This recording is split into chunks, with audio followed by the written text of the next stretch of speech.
সুপ্রিয় দর্শক শ্রোতা সবাইকে স্বাগতম আজকের আরও একটি নতুন ভিডিওতে। আশা করছি সবাই ভালো আছেন, সুস্থ আছেন। আজকের বিষয় খালি পেটে যে 4 খাবার খাবেন না।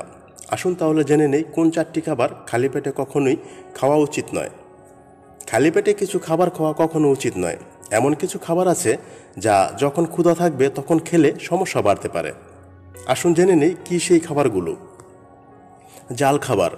কোনো কাজের জন্য দুপুরের খাবার সারতে দেরি হয়েছে, এ সময় প্রচণ্ড খিদে পেয়েছে, তাই হাতের কাছে পাওয়া ঝাল ঝাল কোনো মুখরোচক খাবার খেয়ে বসলেন।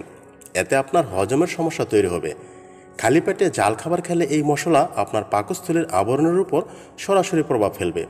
তাই ঝাল ঝাল খাবার খাওয়ার আগে দুধ বা দই খেতে পারেন। এতে সরাসরি জালের প্রভাব পাকস্থলীর উপর পড়বে না। যেমন কমলা লেবু বা কফি, এইসব খাবার খালি পেটে খেলে অ্যাসিডিটি তৈরি করে। এতে পেট খারাপ হওয়ার সম্ভাবনা তৈরি হয়। বিশেষ করে যাদের গ্যাস্ট্রিকের সমস্যা রয়েছে তাদের জন্য খালি পেটে কফি পান করাটা অত্যন্ত ক্ষতিকারক। সবজি পেটের জন্য এতটা ক্ষতিকর নয়, তাই সবজির সালাদ খেতে পারেন। সেদ্ধ ডাল বা মুরগির মাংসও কম মশলাদার হলে চলবে, এ সময়ে খাওয়া যেতে পারে। যেমন রয়েছে ফল।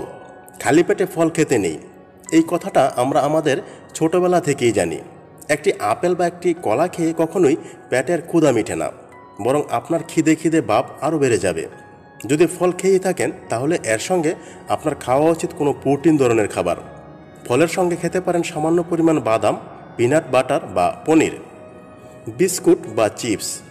এমনটা হতে পারে যে আপনি আর 2 ঘন্টা পর দুপুরের খাবার খাবেন, তাই এখন বাড়ি কিছু খেতে চাচ্ছেন না।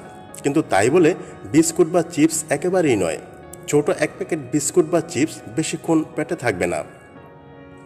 ভিউয়ার্স, এই ছিল আজকের মতো। তো ভিডিওটি যদি ভালো লেগে থাকে প্লিজ চ্যানেলটি সাবস্ক্রাইব করে রাখুন এবং পাশে থাকা বেল বাটনটি অন করে দিন আরও নতুন নতুন ভিডিও দেখার জন্য।